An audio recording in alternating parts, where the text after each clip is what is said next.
Hello, it's Jim Vanderwall with the Fraser Basin Council. Thanks to those of you who've signed in already to our webinar today. The topic today is winter road maintenance in a changing climate. We're just going to wait for another minute here as people sign in, and we'll get going. If you are signed in already, just note that you have two different ways to connect to the audio. We've got the 1-800 number if you use your phone, or you can use your computer, obviously, as well.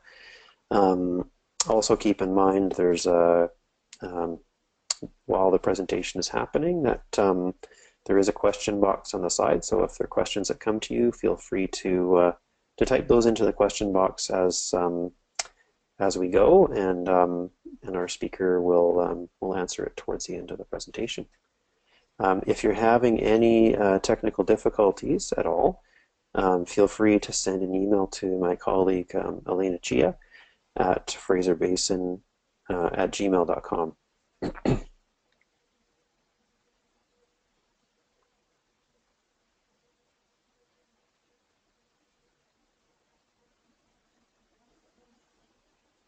Okay, well, I think we'll get started. Again, it's Jim Vanderwall with the Fraser Basin Council. Our webinar today is on winter road maintenance in a changing climate. This is part of our BC Regional Adaptation Collaborative series. This series is supported by Natural Resources Canada, as well as the BC Ministry of Environment, so we appreciate their financial support here. BC Regional Adaptation Collaborative is about trying to support local governments, First Nations, and others in building adaptation into their planning and decisions. So there are a number of resources. There's our Retooling for Climate Change website, webinars like this one. We've got some other events coming up, but feel free to check out the website and sign up to our newsletter so you're up to date on things that might be coming up, funding, events, and other opportunities. I mentioned this earlier, but just some logistics points. We'll be keeping the audio muted so that everyone can hear our speaker. But we encourage you to ask questions, which you can do using the question box in the control panel. And we'll get to those questions and answer them at the end of the presentation. And again, if you've got any technical difficulties, send an email to fraserbasin@gmail.com. Just wanted to mention a couple of upcoming events in case they're of interest. One is a workshop on resilient infrastructure in a changing climate. We're doing that workshop on February 9th in Prince George, and there is a handout that you can download, again, from the control panel, which gives some further details in the registration. That workshop's being held in conjunction with Engineers Canada, and part of it will include a session on the PIBC protocol and how it applies to some infrastructure in the region. Second other event coming up, the next webinar is on green shores. Green shores for busy professionals, and again there's some information in the handout that you can download. That webinar will be happening on February the 23rd. You can also sign up to our newsletter in order to get a notification about that webinar. So we're really pleased to have Lindsay Matthews joining us today. Lindsay's a PhD candidate in the Department of Geography and Environmental Management at the University of Waterloo. And her research focuses on examining weather, transport interactions, and transportation planning in the context of environmental change. She's completed a Bachelor of Environmental Studies and master's degree in Geography and Environmental Management at the University of Waterloo. So we're really pleased to have her here and have her tell us a little bit about her research and how it relates to winter road maintenance. So I'm just going to switch presenters here. Bear with us for a moment. And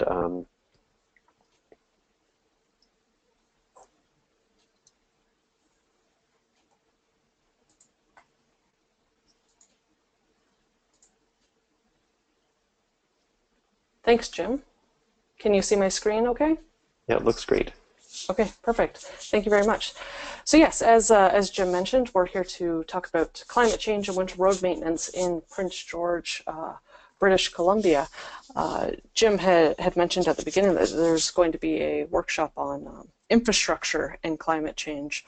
And one of the things that's interesting about the talk that I'm giving to you right now is that it's one of the first studies to look at maintenance and operations in climate change. So it's really quite novel because there has been work done on infrastructure, but the maintenance and operations side of things is often overlooked. And so I know that most of you who are listening in are probably familiar with climate change adaptation. So I'm not going to spend too much time on this. I'm just going to have a few slides giving a little bit of an overview for context. And as we know, over the past few decades, the awareness of the implications of a carbon-based economy for atmospheric processes has increased dramatically. And the signals are quite clear that the climate is already changing in ways that are consistent with experts' understanding of anthropogenic radiative forcing.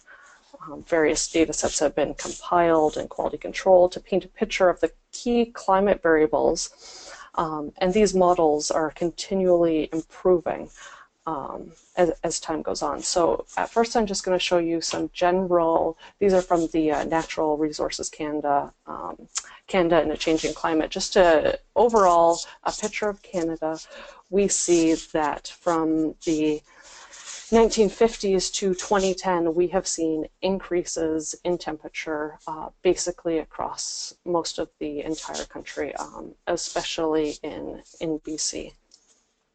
This graph shows the average change from 1950 to 2010, and you'll note that the warming is everywhere, and the greater extent of the warming in the north and the prairie regions. In terms of precipitation, we see a more complicated story here with some increases in some areas of the country and decreases in others. And these important regional and seasonal variations, again, the map is showing the trends from 1950 to 2010. And these are for precipitation overall. But then when we split it out for rainfall and snowfall, the story gets even more complicated, and this is where it's particularly important for winter road maintenance, where snowfall is really quite important. We see for rainfall specifically that we have increases, and in some cases very large increases across the country. But when it comes to snowfall, especially in the southern parts of the country, we do have some decreases. And so, well, these are the overall trends, and this is the broad, high-level climate information that we look at. It's the ways in which these changes to temperature and precipitation will impact sectors, communities, and other societal impacts, such as winter road maintenance. So great, we know that the climate has warmed, projections show will continue to warm. We know that there has been increases in rainfall, and there are projections that rainfall will increase, and the projections for snowfall are decreasing. So what does this mean for winter road maintenance? I'm going to take a step back and talk about Prince George, which is our study area for this site. I know that I saw the list of people who had signed up for this webinar, and most of you are from BC, but there are a fair number from the central and eastern provinces. So just to give some context, Prince George is in north central British Columbia, just under 800 kilometers north of Vancouver and just over 700 kilometers west of Edmonton, with a population of 77,000. Average temperatures are 14 degrees in the summer and -8 in the winter. They get about 700 millimeters of precipitation. 2/3 of that is snowfall. So there's quite a bit of snowfall that falls in the Prince George area annually, but there's a great deal of interannual variation. On this map, you will see that there are two major highways. So overall in Prince George, there's about 630 kilometers of paved roads. The study that I'm going to talk about does not include these two major highways because those are maintained by the province and not by the city. So just a little bit of the history of the climate change adaptation planning in the City of Prince George. City of Prince George has been really innovative in their climate change adaptation planning, and they have been working on this since 2001. The city has been proactive in addressing the need for adaptation planning to climate change. They've partnered with the Pacific Climate Impacts Consortium, the Pacific Institute for Climate Solutions, to develop a report on past trends and future projections, including a section on municipal adaptation options. The City of Prince George underwent an intensive community climate change assessment, and that identified key vulnerabilities. After forestry and floodplain management, the transportation sector was identified as a top priority. There was then a follow-up project to focus specifically on the transportation sector that brought together community leaders, municipal planners, engineers, academics, climatologists from many institutions across BC and across Canada, and that's where us at the University of Waterloo got brought in. And this was to look at adaptation planning options for transportation, infrastructure, and maintenance in the community of Prince George. And it was part of the actually part of the larger BC Regional Adaptation Collaborative. So, winter road maintenance. This picture makes its way around the internet every year when we have the first snowfall. Undoubtedly, it's going to be on Twitter or someone's Facebook feed. Winter weather has a profound impact on mobility and safety, and the variability and unpredictability of winter weather is a challenge for road jurisdictions in all northern climates, including the City of Prince George. So while the main response of individual drivers is to use snow tires and to change driver behavior, the primary response to winter weather by road authorities is to clear snow and ice from roadways through winter road maintenance. And so winter road maintenance was identified as a priority during that community climate change assessment. And a lot of it had to do because of the unpredictability and the costs associated with winter road maintenance. Winter road maintenance is incredibly expensive. Across Canada, we spend on average $1.5 billion just from road authorities. That doesn't include private property maintenance companies. The City of Prince George, on average, spends between $5 and $6 million a year on winter road maintenance, which is a rather large and substantial portion of their budget. So not only is it expensive, it's also very unpredictable. Every winter is different from the previous years, and as such, there is a great deal of temporal variation in winter road maintenance activities and expenditures. As it stands in our current climate, costs are very difficult to predict, and before we can do an assessment or a projection of the impact of climate change on winter road maintenance, we need to first understand what is the relationship between weather as it currently exists and the maintenance practices that are currently occurring. As I've said, the planning for and managing of snow and ice control is incredibly difficult given the unpredictability of winter weather, and this leads to municipalities across Canada in all northern climates going over budget very regularly. Here we have a few headlines illustrating the costs and challenges for road authorities in planning and in the execution of winter road maintenance activities. So while winter maintenance of roads varies over space and time, in part because of new technologies, growth or construction of the road networks, the most significant influence is the variability in weather. So we need to do some work to understand the nuances of that relationship between weather and winter road maintenance. One of the ways of doing that is through winter severity indices. Explaining and measuring winter weather is very difficult. It is possible to measure snowfall or temperature, but the combination of these variables and their impact on you and your organization cannot be counted in a universal way. And so there's no such thing as one unit of weather or 2 units of weather. You can, as I said, you can have 3 centimeters of snow, but the snow with the freezing rain and that cold that cold wind chill, all of that combined can't be counted in a universal way, and that's where indices come in. So road authorities often resort to looking at specific weather variables that can be measured, such as snowfall accumulation or the hours of freezing rain. However, if you simply look at snowfall accumulation or the minimum temperatures in a given winter, it will often do a really poor job of explaining the variations in snow and ice control activities. You'll often see on municipal websites, Prince George even used to have this, where they would post a bar graph that shows the amount of snowfall next to the amount of money that was spent on any given season, and oftentimes there's no clear relationship. And so this makes it really difficult from a management point of view. How do you plan for and communicate and manage something that cannot be easily measured? To make things even more difficult, if you're looking ahead at the possible impacts of climate change, how do you take that into account when you currently have difficulty articulating that relationship between weather and winter road maintenance? So a winter severity index comes in because it's a way of combining all of the weather variables that are important for winter road maintenance into a single metric or value. Outside of the climate change adaptation field, winter severity indices research have been going on for more than 3 decades, especially in the States. But there are a number of problems with a lot of these indices, and that they have a variety of drawbacks, such as poor fit between the index values, the maintenance activities. Some of the what they're calling indices are actually very, very complex nonlinear models that are difficult to calculate, and there's poor transferability across space and time.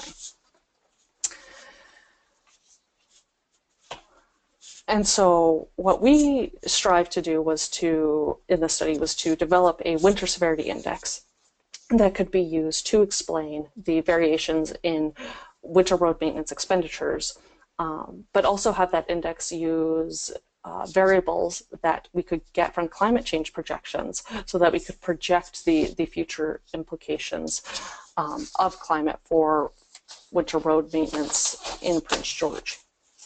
And so,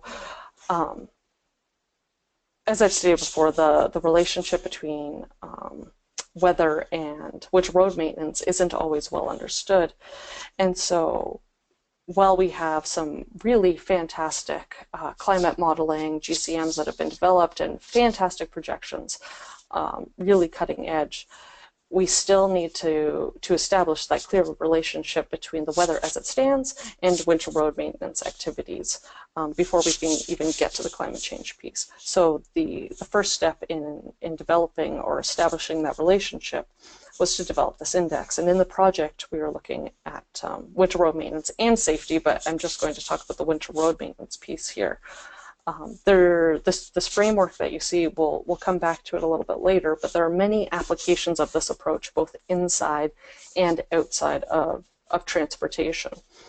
Tourism is another great example where you can use this framework of creating an index to explain that societal response, and then apply that index to modeled climate data to get a projection into the future. I'm sure many of you have read those studies, in the tourism sector, that come out and they say that there's going to be a reduction in snowfall at X and Y resort, and therefore there's the assumption that there's this linear reduction in ski resort visitation.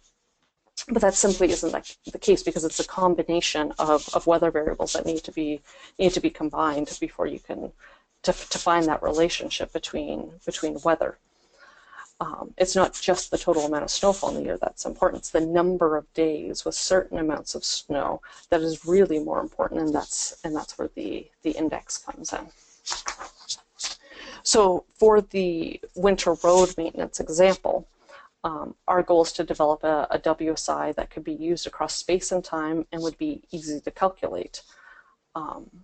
A WSI is a way of representing either biweekly, monthly, or seasonal weather such that it correlates with and therefore explains the variability in winter maintenance activities, in this case on municipal roads.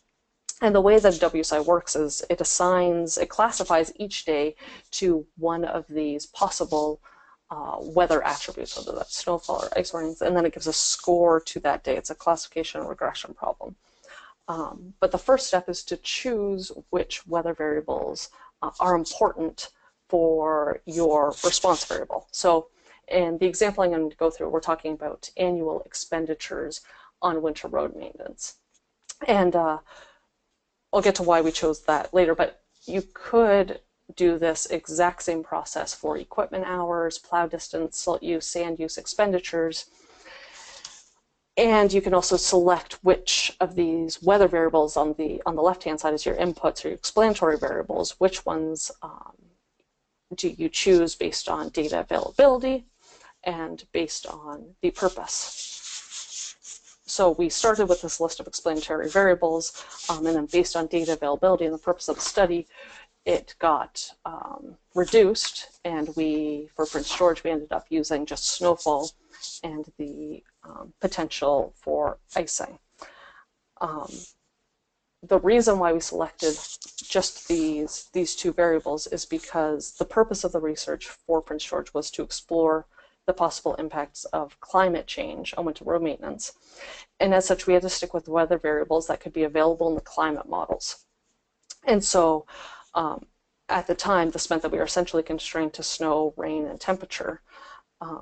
And so we built an index that by counting the number of snowfall days of certain amounts and the potential for icing, combination of rain and temperature, so that it could explain expenditures. Our data were from the daily level weather data were from Environment Canada. We had materials use and expenditures data from the city of Prince George, and you'll see on the slide the materials use data went back to 2001, but the annual expenditures went back to 94. And so we just chose expenditures because it was consistent. It went back the furthest, and we had the most faith in those numbers. And so the index is now, you should be able to see it on your screen. And this is developed through an optimization algorithm that I developed to find the relationship between the weather, the snowfall, and the potential for icing and expenditures. And I'll just go through it. So what it does is we have a daily time series of weather data. And so the algorithm goes through each day and looks to see whether there is a high amount of snow, low amount of snow, medium amount of snow, and then assigns the scores. And so each day is assigned to one of these categories. If there was no weather on a given day, then it would get a score of 0. The scores are then added up to the annual level and correlated to the maintenance activities, expenditures in this case. In this example, for example, the low amount of snowfall. So what the computer does is it goes through and it finds all of the days with a low amount of snowfall and then assigns it that score. But how did it choose to give it a 0.1? Or how did it choose to give moderate 0.2? And then you'll see that it jumps up to, for the high level snowfall, a 0.75. And it's the optimization algorithm that selected those values. I had constrained it so you can't go over a 1. And so the 0.75 was the highest value it gave. And so the computer, this is a very data-driven exercise, and it clearly shows that those high amounts of snowfall are the most important for winter road maintenance in the city of Prince George. And those thresholds, the amounts of snowfall, were also decided by the computer. So after the algorithm did its work, we got these thresholds and we got these scores, and we were then able to calculate the weather severity scores for each year.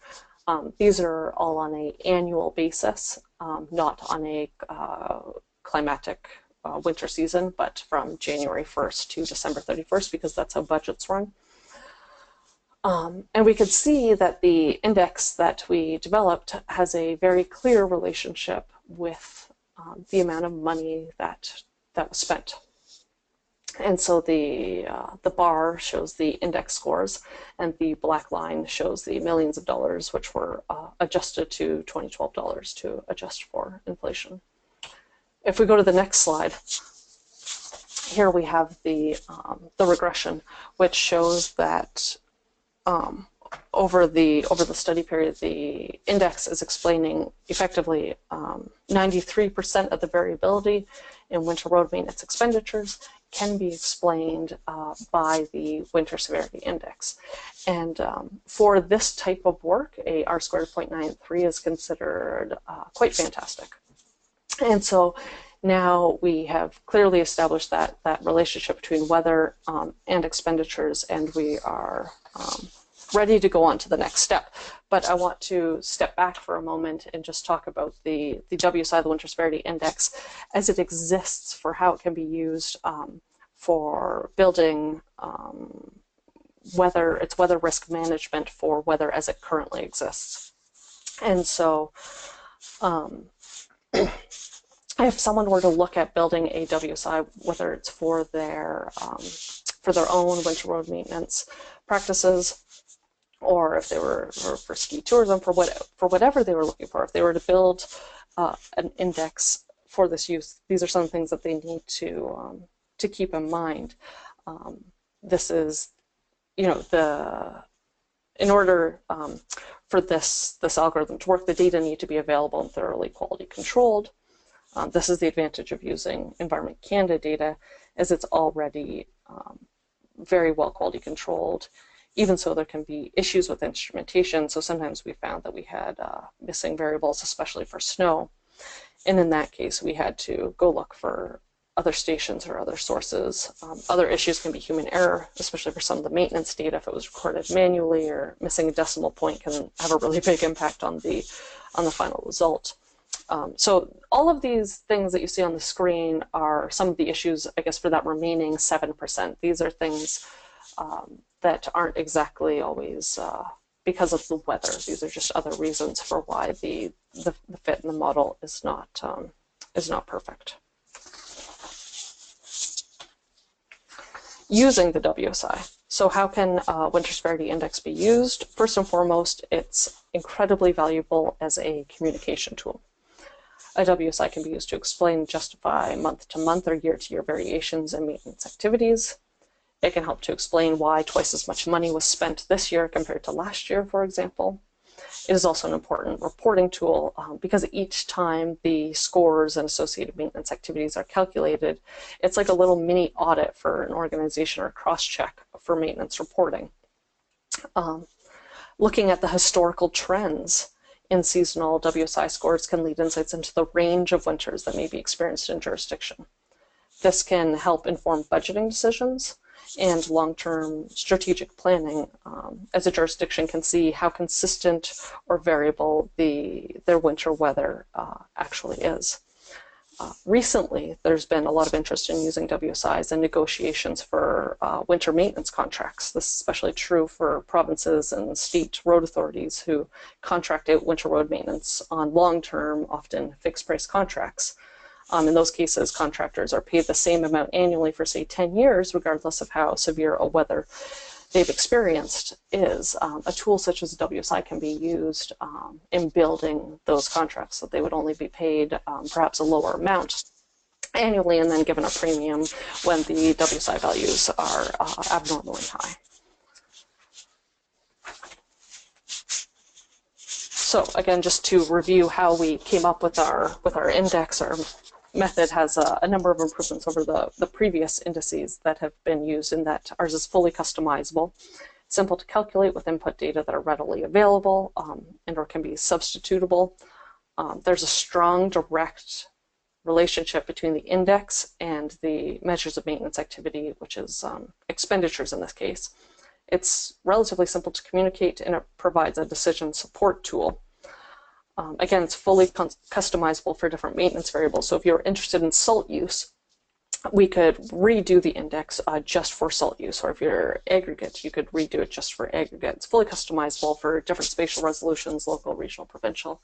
Our example here is just for the city of Prince George. So the climate change piece.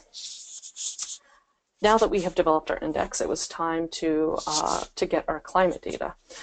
We used the change field methodology, which is also the Delta method, where we downloaded the climate anomalies from the Canadian Climate Change Scenarios Network for 65 global climate models.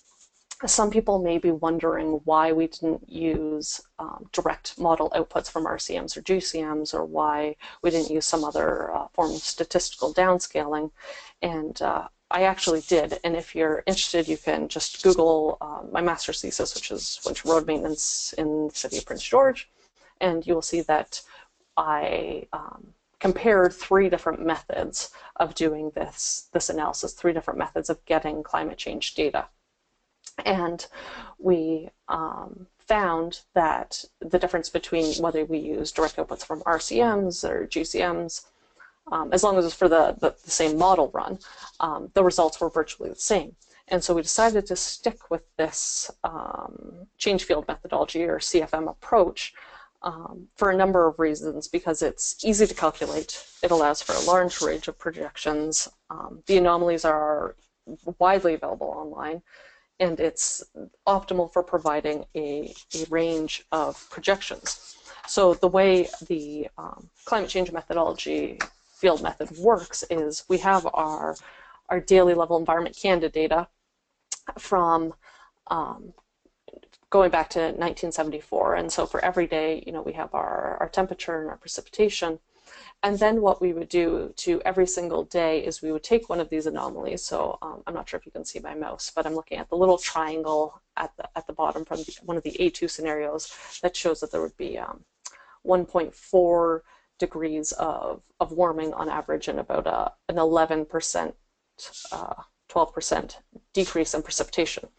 So what I would do for that run is I would then add 1.4 degrees to every day, and take away about 12% from every day in the last 30 years, and then recalculate our winter severity index scores and see how those would change. And then replicate that 65 times for all of these scenarios. So this figure that you're looking at here just shows the anomaly. So this is the range of change that is projected for the city of Prince George. And we can see that all 65 models show that there's going to be warming. The magnitude is very different between the models, but the direction is unanimous, that they all show that there's going to be warming.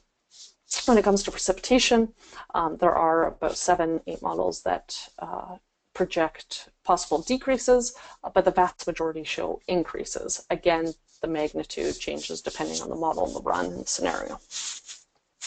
So after we got these anomalies and we made our new climate change data sets with these anomalies, I was then able to put that through our winter severity index calculator, and to get the projected changes to winter road maintenance in Prince George. And so all 65 global climate models indicated that there would be a net benefit for the city of Prince George in terms of winter road maintenance. So despite increasing precipitation, the warmer temperatures are projected to result in more precipitation falling as rain rather than snow. And if we think back to the images that I showed at the very beginning of the presentation, it's a consistent message. There's going to be more rainfall, but less snowfall. Seeing as a very substantial portion of winter road maintenance expenditures are allocated to snow removal in the city of Prince George, it's estimated that there will be a net benefit for the city. The city spends a lot of money picking up and hauling all of the snow out of the downtown to put into dumping sites, and that the sheer volume of snow is really important for expenditures. But as the index shows, it's the number of times that you get those big snowfalls, not necessarily the total amount. And so what we see here is based on the mid-range. So if we were to look at the 25th to 75th percentiles of the 65 projections, it's estimated that the annual demand for winter road maintenance will decrease between 15 to 22% into the 2050s. And so, while the estimated decrease in total annual expenditures appears moderate, it's not insignificant, and this would translate to between about $800,000 to $1.2 million a year in savings from winter road maintenance activities. And so I'm just gonna, so the results of the scenario-driven approach indicate a net benefit for the winter road maintenance expenditures, but there are many other factors in the community that could cause changes in winter road maintenance activities. And some other thoughts that had come from the piece were decision making is very complex. How do you make decisions about something like winter road maintenance that is inherently reactive into the 2050s? But that there is a lot of interest in the WSI as a program management tool.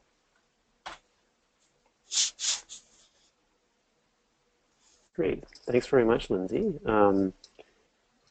Great presentation and lots of interesting information about how your modeling applied to the city of Prince George. So at this point in time, what I'm going to do is, just before we get into questions, I'm just going to launch a poll because we're interested in who's attending our webinar today. So if you could just let us know what type of organization you're with, and we'll share the results with you.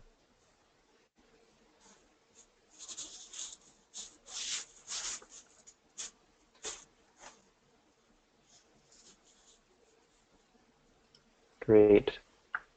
So it looks like most people are either with a local government or First Nation or provincial federal government. So it's great to see lots of people who are probably quite familiar with the ins and outs of winter road maintenance in your communities.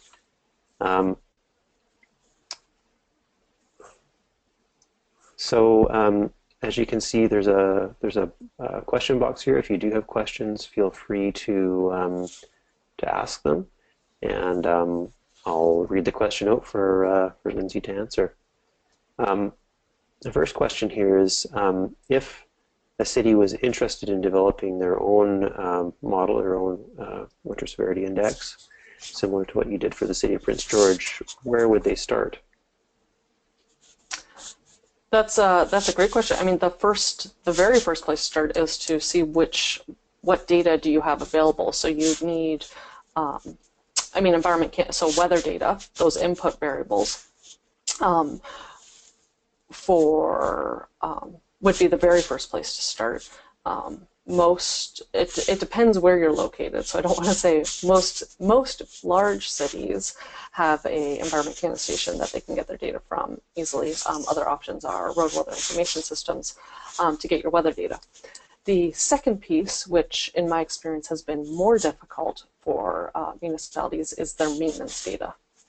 And so, in Prince George we used annual expenditures, which could work, but if you're really looking to use this as a performance management tool, something like equipment hours would be more useful, but that means that you have to have the data for equipment hours. And so, when we did this, we did an index for, we've done it for the province of Alberta and also for the province of Ontario, and both those times we used AVL automatic vehicle locator data, which is at the sub-daily level.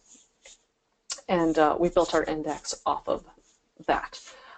So I know this is kind of a long answer. So it depends on the purpose of your index. If you're looking at it for expenditures, for a climate change assessment similar to what I presented here, then you would just need to know how much money you spent and have some Environment Canada weather data. If you're looking at it for a decision support system sort of way, then you would need hourly Environment Canada data, or preferably ARWIS data, sub-daily, every 20-minute ARWIS data, which we then roll up to the hourly level.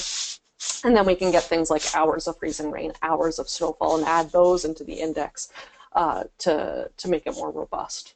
And then that can be compared to daily level hours spent plowing. Okay.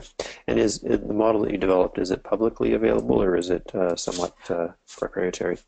So the algorithm is proprietary, but you can go into R. R libraries has a whole bunch of optimization algorithms, and they all virtually work work the same at the end of the day. And all the steps are laid out very detailed in my master's thesis. If you want a more recent study, recently our work for the province of Ontario, which is a slightly more complicated but more robust WSI that's being used. It's on their website now, and they're comparing that to as a performance management tool. That was just presented at the TRB last week in Washington, and so that article is available through the compendium of papers at the Transportation Research Board. It's also up on ResearchGate, or they can email me, and I'm happy to send it to them.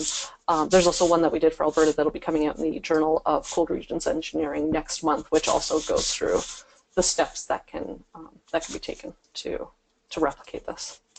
Great. I should mention that the model, like the inputs, will be the same, but those constants, the values, the scores, those will be different for every municipality. They may so happen to be the same, but the scores will be different, but the structure of the index would work in all cold weather areas, basically. Okay. A different question. Does winter road maintenance expenditures in this study include repairs such as potholes?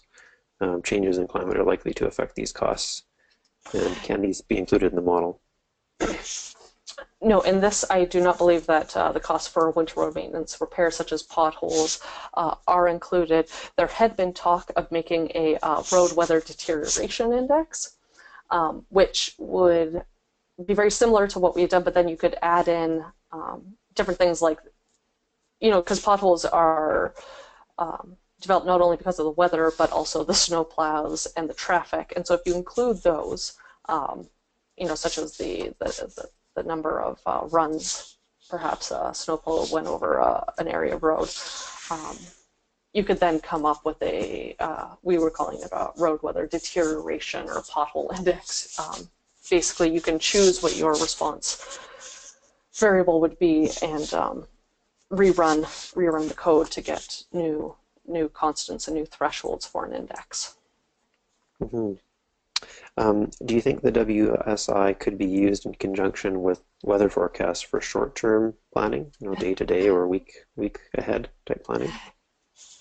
Yes, it could be used. Now, for day to day, yes, that wasn't the intent and has not been the intent of the index, but nearly every person I speak with wants to go in that direction. And I would just say it can be used, but it will only be as good as the forecast data that goes into it.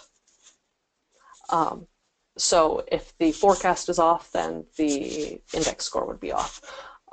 The province of Ontario is actually including this in their RWIS contract. So the WSI that we developed for them is now being calculated as part of the road weather information system every day to be used, and that yeah.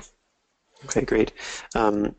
Another comment and question, I guess, here is the overall trend is a warming one and less snow, but many climate studies have shown increased variability or higher frequency of extreme events. How does your model account for the extreme winters? Yeah, so if it was an extreme winter in that you had high amounts of snowfall, every other day for 3 months, then that would be captured by the model. In the event like what happened in Buffalo last year, if you got 7 feet of snow in one day, then no, the index would not account for that. But I don't know of a model that would. Okay. Yeah, there's a second question here. I think that's somewhat similar. It says my questions about the use of GCMs and their utility in identifying trends and extremes. I've heard it's possible that extreme weather events could increase in frequency and intensity would the difference between maintenance impact of multiple medium-high snow dumps versus one or two really big snowstorms show up in your index and analysis? Yes, it would. It would show up, okay. Oh, someone from PG. It says, hello from PG. We have recently formalized our levels of snow service for snow removal. Our snow events are now triggered at 75 millimeters. How would this impact the WSI values? So it's now triggered at 75, so that's 7.5 centimeters. It would take a few years for it to show up if I were to rerun to get those index values. You see the high amount of snowfall. I think in the index that I showed you was 5.2 centimeters is what the data-driven model showed. So what I would hypothesize would happen is that after a few years, if I were to rerun it, say we had better data, more data at the 2-week level, then we would get, I would guess what should happen is that high amount of snowfall number should increase to, closer to 7 millimeters. Okay. Wondering if there's any other questions that people might have for Lindsay. Maybe what I'll do while we're just waiting for that is we've got one more poll that we'd like to do. We're always interested in what kind of topics you're interested in, what your priorities are. So if you could just let us know what adaptation issues are current priority for you in your organization.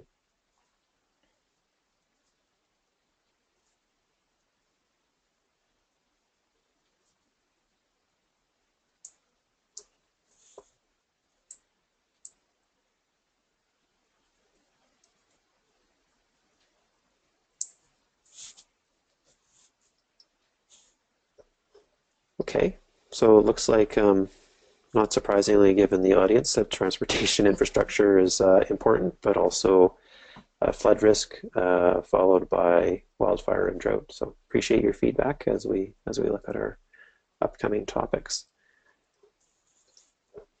I should also mention, I was just sent the other day, the Federal Highways Administration in the United States made a document last year for planning for climate change for maintenance and operations. And it's a specific document just for winter and road maintenance operations and climate. So that may be of interest for some of the people who are listening in.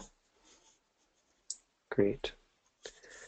Okay, well, if we don't have any other questions, I'd like to thank Lindsay for her presentation. Great information, very practical.